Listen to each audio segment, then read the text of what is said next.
ಸಹಕಾರಿ ಕ್ಷೇತ್ರದಲ್ಲಿ ಸಕ್ರಿಯವಾಗಿ ಪಾಲ್ಗೊಂಡಾಗ ಮಾತ್ರವೇ ಭಾರತದ ಅರ್ಥವ್ಯವಸ್ಥೆಯನ್ನು ಎತ್ತಿ ಹಿಡಿಯಲು ಸಾಧ್ಯ ಅಥವಾ ಬಲಗೊಳಿಸಲು ಸಾಧ್ಯ ಎಂಬ ವಿಷಯದ ಪರವಾಗಿ ಮಾತನಾಡಲು ಇಚ್ಛಿಸುತ್ತೇನೆ. ಪರೋಪಕಾರಾಯ ಫಲಂತಿ ವೃಕ್ಷಃ, ಪರೋಪಕಾರಾಯ ಗುಹಂತಿ ನದ್ಯಃ, ಪರೋಪಕಾರಾಯ ದುಹಂತಿ ಗಾವಃ, ಪರೋಪಕಾರಾರ್ಥಂ ಇದಂ ಶರೀರಂ. ಸ್ನೇಹಿತರೆ, ಭೂಮಿ ಮೇಲಿರೋ ಪ್ರತಿಯೊಂದು ವಸ್ತುವು ಜನ್ಮ ತಾಳಿದ್ದು ಪರೋಪಕಾರಕ್ಕಾಗಿ. ಇದೇ ಸಾತ್ವಿಕ ತತ್ವದ ಮೇಲೆ ಎಲ್ಲರಿಗಾಗಿ ನಾನು ನನಗಾಗಿ ಎಲ್ಲರೂ ಎಂಬ ತತ್ವವನ್ನಾಧರಿಸಿ ಸಹಕಾರ ಕ್ಷೇತ್ರವು ಇಂದು ತಲೆ ಎತ್ತಿ ನಿಂತಿದೆ. ಸ್ನೇಹಿತರೆ, ಒಂದು ಮಾತನ್ನು ಹೇಳ್ತಾರೆ ವಿವೇಕಾನಂದರು, ನನಗೆ ಬೇಕಾಗಿರುವುದು ಕಬ್ಬಿಣದಂತಹ ಸ್ನಾಯುಗಳುಳ್ಳ, ಮಿಂಚಿನಂತಹ ಮನಸ್ಸುಳ್ಳ, ಬೆಂಕಿಯಂತಹ ಯೋಚನೆಗಳುಳ್ಳ ಯುವ ಶಕ್ತಿಗಳು ಅಂತ. ಯುವ ಶಕ್ತಿಗಳಿಂದಲೇ ಇಂದು ನಮ್ಮ ಭಾರತದ ಅರ್ಥವ್ಯವಸ್ಥೆಯನ್ನು, ಭಾರತವನ್ನು ವಿಶ್ವ ಗುರುವನ್ನಾಗಿಸಲು ಸಾಧ್ಯ ಅಂತ ಹೇಳೋಕೆ ಇಷ್ಟಪಡ್ತೇನೆ. ಸ್ನೇಹಿತರೆ, ಯುವ ಶಕ್ತಿಗಳೆಲ್ಲ ಸೇರಿ 1904ರಲ್ಲಿ ಗದಗ ಜಿಲ್ಲೆಯ ಕಣಗಿನಹಾಳದಲ್ಲಿ ಪ್ರಪ್ರಥಮವಾದ ಸಹಕಾರಿ ಕ್ಷೇತ್ರವನ್ನ ನಿರ್ಮಿಸ್ತಾರೆ.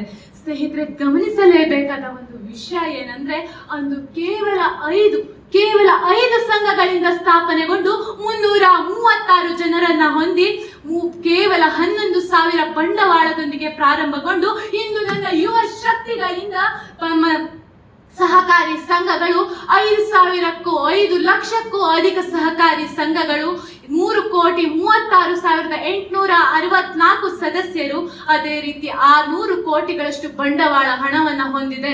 ಇದಕ್ಕೆ ಯುವ ಶಕ್ತಿಗಳು ಮತ್ತು ಮಹಿಳೆಯರಿಂದ ಮಾತ್ರ ಸಾಧ್ಯ ಅಂತ ನಾನು ವಾದಿಸ್ಲಿಕ್ಕೆ ಇಷ್ಟಪಡ್ತೇನೆ. ಈ ಪ್ರಶ್ನೆಯನ್ನ ನಿಮ್ಗೆ ನೀವು ಸಹ ಕೇಳ್ಕೊಳ್ಬಹುದು, ಯುವ ಶಕ್ತಿಗಳಿಂದ ನಮ್ಮ ಭಾರತ ಹೇಗೆ ಎದ್ದು ನಿಲ್ಲೋಕೆ ಸಾಧ್ಯ?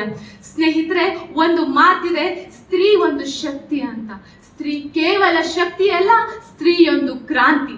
ಇಂತಹ ಸ್ತ್ರೀ ಎಂಬ ಕ್ರಾಂತಿಗೆ ಸಹಕಾರಿ ಕ್ಷೇತ್ರಗಳು ಬೆಂಬಲವನ್ನು ನೀಡಿ ಸ್ತ್ರೀ ಮಾತಾ ಸಂಘ, ಸ್ತ್ರೀ ಸ್ವಯಂ ಸೇವಾ ಸಂಘಗಳಂತಹ ಸಂಘಗಳನ್ನು ನಿರ್ಮಿಸಿ ಭಾರತದಲ್ಲಿ ತಲೆ ಎತ್ತುತ್ತಿರುವ ಉದ್ಯೋಗ ಅವಕಾಶಗಳನ್ನು ನಿರ್ಮಿಸಿ ಗ್ರಾಮಗಳಲ್ಲಿ ನಿರುದ್ಯೋಗವನ್ನು ಹೋಗಲಾಡಿಸುತ್ತಿದೆ.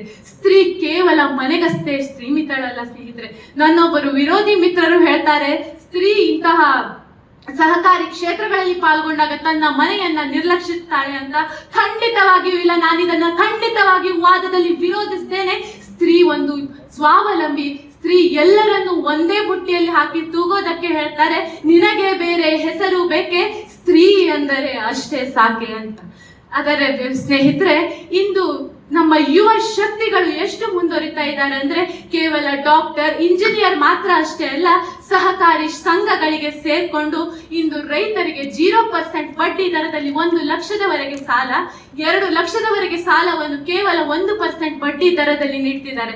ಭಾರತದ ಬೆನ್ನೆಲುಬು ರೈತ ಆದ್ರೆ, ರೈತನ ಬೆನ್ನೆಲುಬು ಸಹಕಾರಿ ಕ್ಷೇತ್ರಗಳು. ಯಾವ ರೀತಿಯಲ್ಲಿ ಹೇಳ್ತೀರಾ ಸ್ನೇಹಿತರೆ, ಸಹಕಾರಿ ಕ್ಷೇತ್ರಗಳು ಬೇಡ ಅಂತ?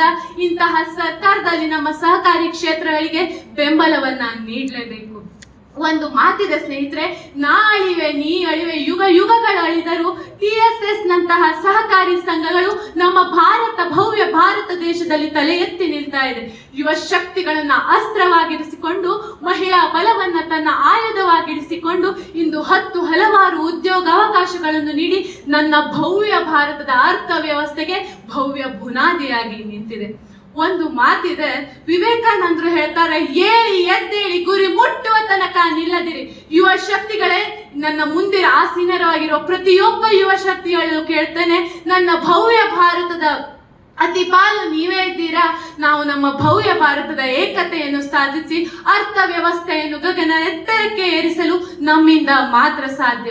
ಯಾರೋ ಒಬ್ರು ಹೇಳಿದ್ರು, ನನ್ನ ವಿರೋಧಿ ಮಿತ್ರರು, ಕೇವಲ ನಾವು ಒಬ್ಬರಿಂದ ಮಾತ್ರ ನಮ್ಮನ್ನ ನಾವು ಬಲಗೊಳಿಸಿಕೊಂಡಾಗ ದೇಶವನ್ನು ಬಲಗೊಳಿಸಿಕೊಳ್ಳಲು ಸಾಧ್ಯ. ಸ್ವಾರ್ಥವನ್ನ ಮರೆತು ಬಿಡಿ. 2 ಕೈ ಸೇರಿದಾಗ ಮಾತ್ರ ಚಪ್ಪಾಳೆ ಹೊಡೆಯಕ್ಕೆ ಸಾಧ್ಯ, 1 ಕೈಯಿಂದ ಸಾಧ್ಯವೇ ಇಲ್ಲ. ಇದನ್ನ ಅರ್ಥಕೊಳ್ಳಿ ಸ್ನೇಹಿತರೆ. ಸಹಕಾರಿ ಸಂಘಗಳು ನಿಸ್ವಾರ್ಥ ಸೇವೆಯನ್ನ ನೀಡ್ತಾ ಇದೆ. ಸಹಕಾರಿ ಸಂಘಗಳಿಗೆ ಬೆಂಬಲವನ್ನ ನೀಡಿ ಆಲದ ಮರದಂತೆ ಬೆಳೆದು ರೆಂಬೆ ಕೊಂಬೆಗಳಾಗಿ ನಾವುಗಳು ನಿಲ್ಲೋಣ. ಸ್ನೇಹಿತರೆ, ಭವ್ಯ ಭಾರತದ ಅರ್ಥವ್ಯವಸ್ಥೆಗೆ ಯುವ ಶಕ್ತಿಗಳು ಹಾಗೂ ಮಹಿಳಾ ಸಬಲೀಕರಣ ಎಷ್ಟು ಮುಖ್ಯ. ಮಹಿಳೆ ತನ್ನನ್ನು ತಾನು ಸಬಲೀಕರಣಗೊಳಿಸಿಕೊಂಡು ಇಂದು ಈ ಮುಂದುವರಿಯುತ್ತಿರುವ ನಮ್ಮ ದೇಶದ ವ್ಯವಸ್ಥೆಯಲ್ಲಿ ಭವ್ಯ ಭಾರತ ದೇಶಕ್ಕಾಗಿ ತನ್ನ ಮನೆಯನ್ನು ನಿಭಾಯಿಸಿ ಕ್ಷೇತ್ರದಲ್ಲೂ ತನ್ನ ಕಾರ್ಯನಿರ್ವಹಣೆಯನ್ನು ನಡೆಸಿ ಮೀನುಗಾರಿಕೆ, ಹೈನುಗಾರಿಕೆ, ತೋಟಗಾರಿಕೆ ಹೀಗೆ 1-2 10 ಹಲವಾರು ಕ್ಷೇತ್ರದ ಉದ್ಯೋಗ ಅವಕಾಶಗಳನ್ನು ತನ್ನದಾಗಿಸಿಕೊಂಡಿದ್ದಾಳೆ. ಹಚ್ಚುತ್ತೇನೆ ದೀಪ, ಕತ್ತಲೆಯನ್ನು ನಿವಾರಿಸುತ್ತೇನೆ ಎಂಬ ಭ್ರಮೆಯಿಂದಲ್ಲ, ನಾ ಹಚ್ಚುವ ದೀಪದಿಂದ ಮಹಿಳೆಯು ಸಬಲೀಕರಣಗೊಳ್ಳಲಿ, ಯುವ ಶಕ್ತಿಯ ಪ್ರಾಮುಖ್ಯತೆಯನ್ನು ನನ್ನ ಭವ್ಯ ಭಾರತ ದೇಶ ಕಾಣಲಿ ಎಂಬ ಆಸೆಯಿಂದ. ಕರ್ಮಣ್ಯೇವಾಧಿಕಾರಸ್ಥೆ ಮಾ ಫಲೇಷು ಕದಾಚನ. ನಿಸ್ವಾರ್ಥ ಸೇವೆಯು ಎಂದು ನಮ್ಮ ಮನಸ್ಸಿನಲ್ಲಿ ಬರ್ತದೆಯೋ ಆವತ್ತು ಮಾತ್ರ ನಮ್ಮ ಭವ್ಯ ಭಾರತ ದೇಶ ಅಭಿವೃದ್ಧಿ ಹೊಂದಿ ಅರ್ಥ ವ್ಯವಸ್ಥೆಯಲ್ಲಿ ವಿಶ್ವ ಗುರುವಾಗಿ ನಿಲ್ಲುತ್ತೆ ಅಂತ ಹೇಳೋಕೆ ಇಷ್ಟಪಡ್ತೇನೆ. ಉದಾರ ಚರಿತಾನಂತೂ ವಸುದೈವ ಕುಟುಂಬಕಂ. ವಸುದೈವ ಕುಟುಂಬವನ್ನು ಆಗಿಸೋಣ ಸ್ನೇಹಿತರೆ.